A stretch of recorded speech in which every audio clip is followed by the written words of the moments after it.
We registered Deo Volente Health Foundation, which is a NPO, to bridge the gap between the private and the public health sector, so that we could assist our state patients get the equipment that they need in order to go home. For our patients who need to go home with ventilation, it's very difficult to find an organisation or providers that can help them with the machines, can help to educate them, that they understand what's happening to them, they can manage that themselves, and that's what we found in SleepNet. At the moment we have 2 beneficiaries for the Health Foundation. Marianne was diagnosed with a neuromuscular condition at a very early age. And I think it was in her teens she went onto a ventilator. I have muscular dystrophy. I was born with it. It's a condition where the muscles atrophy and become very weak and cannot be used anymore. All your functions and abilities goes away.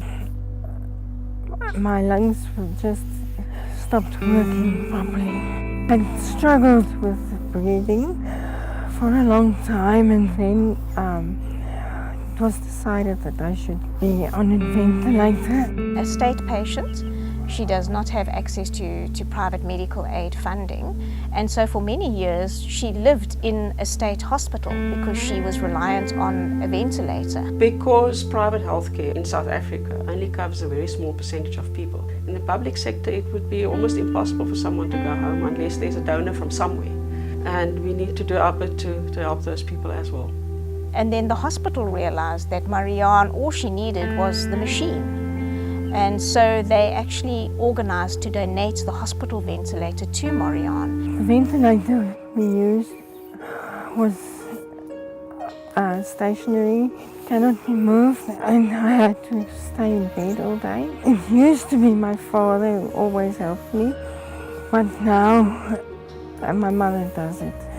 She does a lot of the lifting. She's 75. And we heard about her in 2013. We went out and we paid a visit and we thought, no, we can help this lady. SleepNet came and helped me and gave me a machine. The ventilator breathes for me and enables me to move.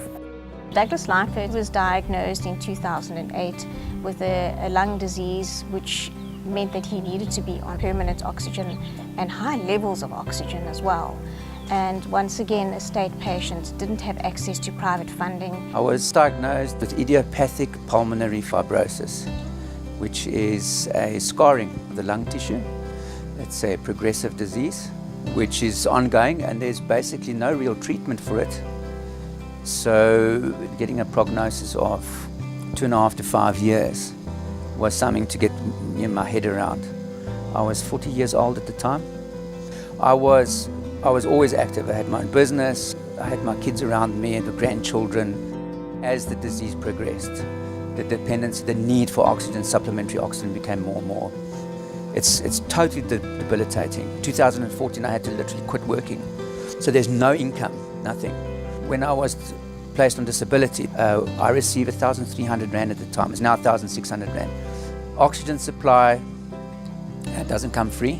The state hospitals don't provide oxygen. When I did an application with the state hospital for oxygen, their response was that they wouldn't be supplying a patient who was on a terminal list because they have very limited supply of oxygen equipment. Through the foundation, we are able now to support Doug and to provide all his oxygen needs, which allows him to do things like go down to the beach and even just take a shower. The things that we take for granted that he couldn't do without the oxygen, he can now do all of those things and have a better quality of life.